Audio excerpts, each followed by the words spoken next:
অর্থাৎ এই আয়াতের মধ্যে, সূরার মধ্যে প্রথমে যে আল্লাহ পাক তিনটা স্থানের কসম খেয়েছেন, তিনটাই পৃথিবীর সবচেয়ে দামি স্থান। আর একটা স্থান হলো ওয়াহাদাল বালাদিল আমিন, এটা পবিত্র মক্কা নগরী। এই পবিত্র মক্কা নগরীর মধ্যে আল্লাহ পাক যে ঘরকে স্থাপন করেছেন, আউয়ালু বুদিয়া লিন্নাস লাল্লাযী বিবাক্কাতা মুবারাকাও ওয়া হুদাল লিল আলামিন। সুবহানাল্লাহ। আল্লাহ সুবহানাহু ওয়া তাআলা পৃথিবীর মধ্যে প্রথম যে ঘর নির্মাণ করেছেন সেই ঘর হলো পবিত্র মক্কা নগরী। মক্কা নগরীর মধ্যে যে ঘরকে স্থাপন করা হয়েছিল সেই ঘরের নাম হলো বাইতুল্লাহ। এই বাইতুল্লাহকে পুরো পৃথিবীর মানুষের জন্য আল্লাহ পাক হেদায়েত স্বরূপ বানিয়েছেন। সুবহানাল্লাহ। হুদাল লিল আলামিন। পবিত্র মক্কা নগরীর কসম খেয়েছেন যে পবিত্র মক্কা নগরীর এই বাইতুল্লাহ প্রত্যেক পুরো পৃথিবীর জন্য একটা হেদায়েত, পুরা পৃথিবীর মানুষের জন্য হেদায়েতের জন্য আল্লাহ পাক এই বাইতুল্লাহকে বানিয়েছেন। সুবহানাল্লাহ। এবং বাইতুল্লাহকে নির্মাণ করেছেন। শুধু তাই নয়, এই বাইতুল্লাহ পবিত্র মক্কা নগরীতে অবস্থিত, যেখানে সাফা ওয়াল মারওয়া আছে।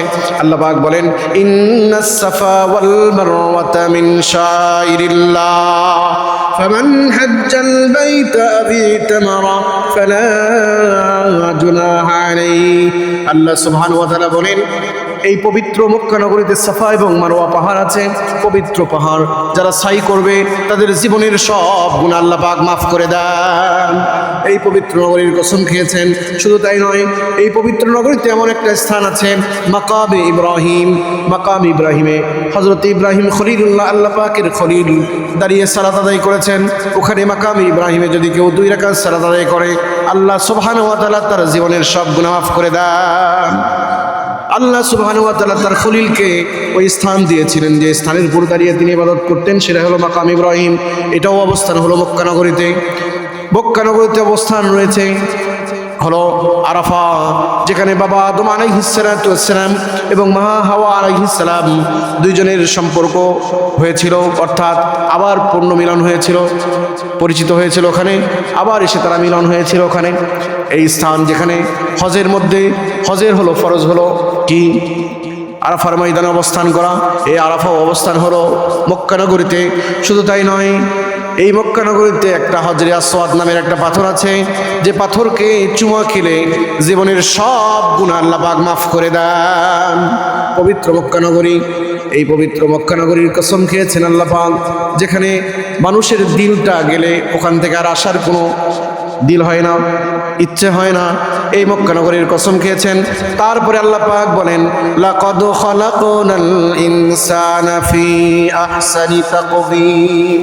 পুরা পৃথিবীর যত ইনসানকে আমি সৃষ্টি করেছি, সব মানুষকে আমি সুন্দর অবয়ব সৃষ্টি করেছি। সুবহানাল্লাহ। হোক না সে কালো, হোক না সে নিগ্রো, হোক না সে হাবশা দেশের লোক, হোক না সে ইউরোপের লোক, আমেরিকার লোক, বাংলাদেশ এবং মধ্যপ্রাচ্যের লোক, যেখানকার লোক হোক না কেন, সব ব্যক্তিকে, পুরা পৃথিবীর মানুষকে আমি সুন্দর অবয়ব সৃষ্টি করেছি। সুবহানাল্লাহ। মানুষের চাইতে দামি মাখলুকাত পৃথিবীতে আর কেউ নাই। প্রিয় ভাইরা আমার, এই জন্য আপনি যে দল করেন সমস্যা নেই, করেন, কিন্তু অন্য দল যারা করে তাদেরকে ঘৃণা করা, তাদেরকে কষ্ট দেওয়া, এটা মনুষ্যত্ববোধ হবে না। মনুষ্যত্ববোধ হলো মানুষের পাশে দাঁড়ানো, প্রত্যেকটা মানুষকে তার ব্যক্তিত্বের স্বাধীনতায় ছেড়ে দেওয়া। তবে যদি আপনার সামনে কেউ গর্হিত কাজ করে, ইসলাম বিদ্বেষী কোনো কাজ করে, গুনাহে কাবীরা করে, তাহলে আপনার ইমানদার হিসাবে আপনার দায়িত্ব ইসলাম বাতলিয়ে দিয়েছে যে আপনি সেখানে গিয়ে হাত দিয়ে সেটাকে প্রতিহত করবেন। নবীজি সাল্লাল্লাহু আলাইহি ওয়াসাল্লাম বলেন মান রাআ মিনকুম মুনকারান ফালিগাইরুহু বিয়াদিহি। তোমাদের মধ্যে যদি তোমরা কেউ দেখো কেউ গর্হিত কাজ করে, অন্যায় অশ্লীল বেহায়াপনা নির্লজ্জ কাজ করে, তাহলে হাত দিয়ে সেটা বন্ধ করার চেষ্টা করো। প্রথম হলো হাত, প্রথম হলো কি জোরে বলেন? হাত। হাত দিয়ে তোমরা সেটা প্রতিহত করো। যদি হাত দিয়ে প্রতিহত করার শক্তি তোমাদের না থাকে, তাহলে তোমরা জবান দিয়ে প্রতিহত করো। মান রাআ মিনকুম মুনকারান ফালিগাইরুহু বিয়াদিহি ফাইন লাম ইয়াস্তাতি ফাবিলিসানি। যদি হাত দিয়ে প্রতিহত করতে সক্ষম না হও, তাহলে জবান দিয়ে, মুখ দিয়ে বলো যে এই গর্হিত কাজ করা উচিত নয়, এটা করলে সমাজে অসঙ্গতি দেখা দিবে, এই কাজ করা যাবে না, ইসলাম বিদ্বেষী কাজ, এটা গর্হিত কাজ, নির্লজ্জ কাজ, এটা করা যাবে না। যদি হাত দিয়ে সমস্যা হয়, যদি তাহলে মুখ দিয়ে বলতে হবে। নবী সাল্লাল্লাহু আলাইহি ওয়াসাল্লাম বলেন, জবান দিয়ে যদি বলতে সক্ষম না হন তাহলে হৃদয় দিয়ে সেটাকে ঘৃণা করতে হবে। হৃদয় দিয়ে সেটাকে কি করতে হবে? ঘৃণা করতে হবে। মনে করতে হবে যে এটাকে ইসলাম বিদ্বেষী যেহেতু কাজ, আমি হাত দিয়ে নিষেধ করতে পারলাম না, জবান দিয়ে বলতে পারলাম না, আমার দুর্বল যে কলবটা আছে এই কলব দিয়ে আমি এটাকে ঘৃণা করলাম।